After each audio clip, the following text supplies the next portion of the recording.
Hello and welcome to My Meta. I'm Aunty Kaz, and on today's episode of OAP we are going to be taking a look at the card anatomy for the My Little Pony trading cards. So the first type of cards we have are probably the most important, your main characters. So we've got these in many different colours, and by many I mean 6. That's all the factions in the game essentially. So you will need one of these and no more than one when you play the game. They have a start side and a boosted side. So we'll take a look at the start side first. So we have a power in the top corner. This is the power they generate at problems to solve them. They also have a home limit. So this is when there are ponies in the home, that is the maximum number of friends you can have. That doesn't include the main character themselves. They also have an ability next to their home limit. So this is how they're flipped. So for instance, Fluttershy here with the name at the top. When you confront this card's problem, if you have a critter friend at the problem, turn this card over.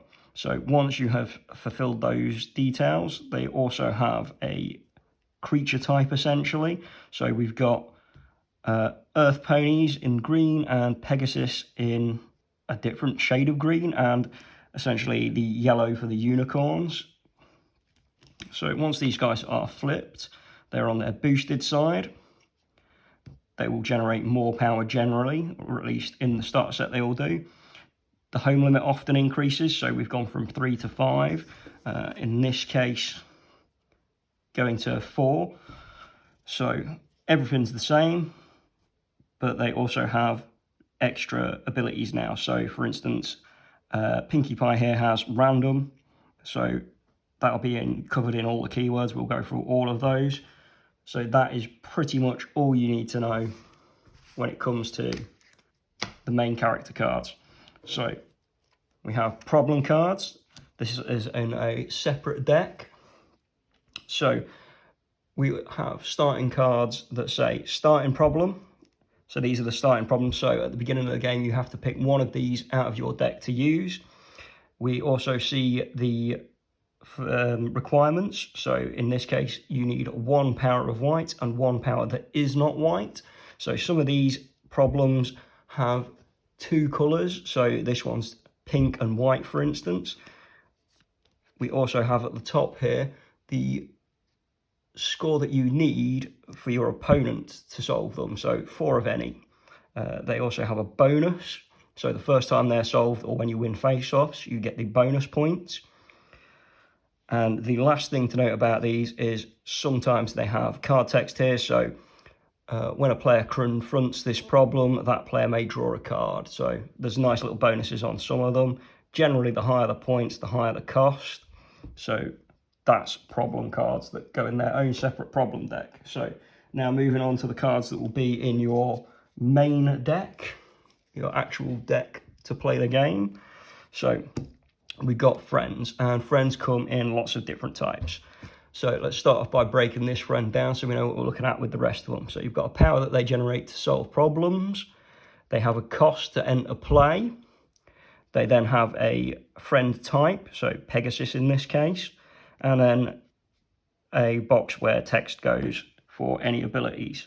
So looking at this one, Dance Fever, we have, he also generates 1 power, costs 1, but you have a requirement here that you have to have 2 pink in play power before you can actually cast him. So you can play this pony straight away with the 1 cost, whereas this guy you have to have at least 2 pink out on the board already to play him. He has an ability in his card text, and that covers friends pretty much. Then you just have the different factions. Again, these are the same as the main characters. The faction colour is the border, so very easy to tell.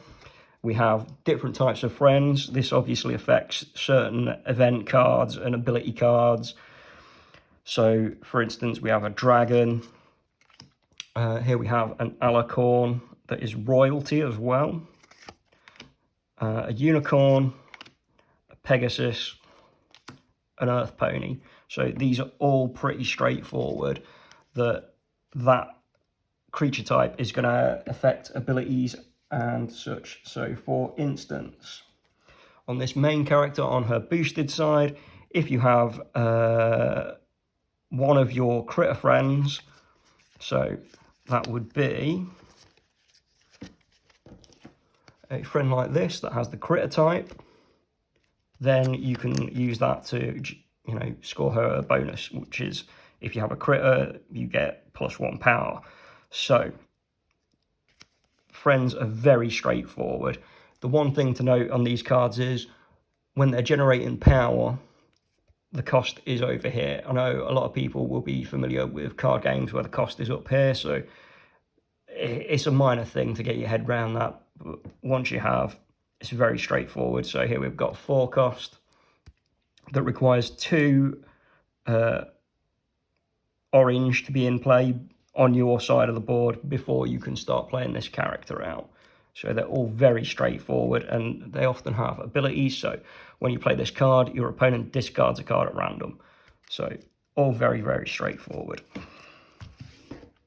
So other cards that go in your main deck, we have events. Now, events have a power. So when you flip the decks for face-offs, you'll use this. So high ones are very good on these. The same with your main, the same with your friends. Their flip cost, their flip power is the same as their regular power. But these cards, they don't have a power unless they're being flipped, essentially. They don't grant any power when you play them. They have a cost, so here we have a 0 and a requirement of 2 purple out. And in this example, a 1 cost with 3 out. So there are different types of events, but that's mainly like a card text reminder. So a gotcha is a face-off reaction. There are other reactions that are gotchas. And these play like spells would in Magic the Gathering. So you just resolve the card text on them, and then they are discarded. So here we've got another reaction. So to a face-off. There are also ones that happen in your main phase, as you can see here. So they're all straightforward. They explain their timing on every one. They're really easy to deal with, and you can tell which ones they are with a unique coloured border and the top symbol obviously showing that they're events.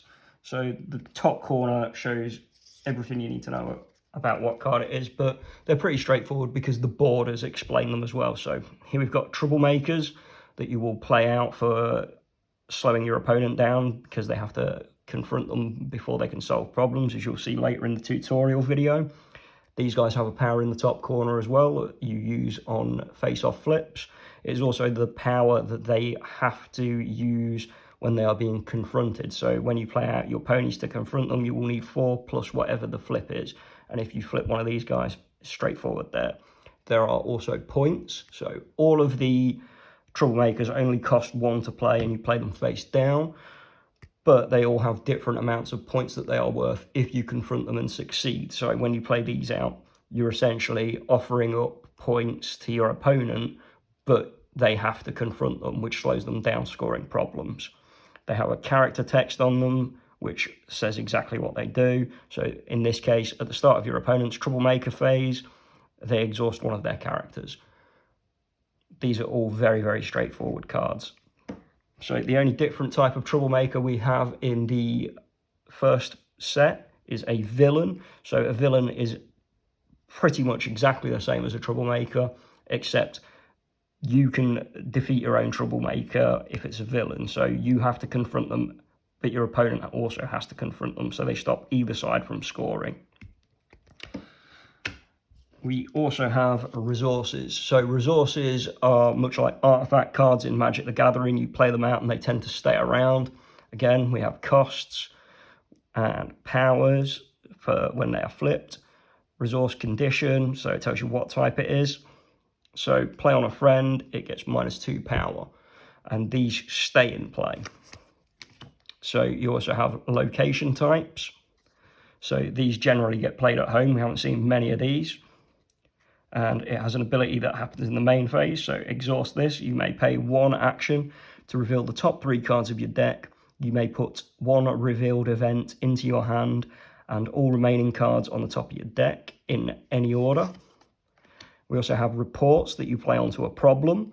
So this, again, it says play on a problem, so you don't even need to remember these types of resources. It's just a quick reference, essentially. Your characters at this problem each get +1 power during face-offs. So again, report, it generally tells you where it's going. Assets are like locations that are not played at home. And then you have accessories that are generally played to one of your friends. These are played to friends and not characters, so you can't play them on your main characters, only your friends. But these are all very, very straightforward as well.